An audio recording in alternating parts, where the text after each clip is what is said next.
لو انت بقى طبعا محتاج أداة قوية جدا في تحليل السوشيال ميديا وتحليل كمان المحتوى على السوشيال ميديا، سواء اللي عندك اللي انت بتعمله او حتى على المنافسين، او حتى لو انت ايجنسي ومحتاج طبعا الأداة دي بشكل كبير ليك ولعملائك.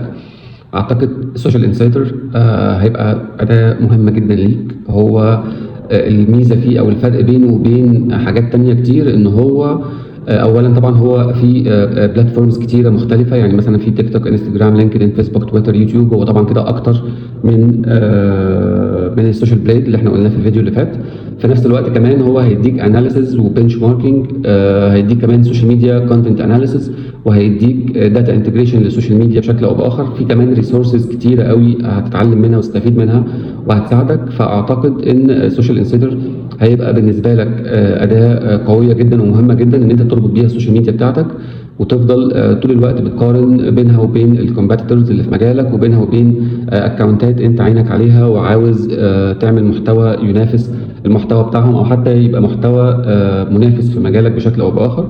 البرايسنج طبعا لا، هو السوشيال انسايدر هو اغلى شويه، يعني هو غالي، فعشان كده عايز ناس ادفانسد شويه في المجال، او ناس اوريدي عندها بزنس او بتتربح من الكونتنت ده، سواء على السوشيال ميديا او فاتحه شركه او الى اخره.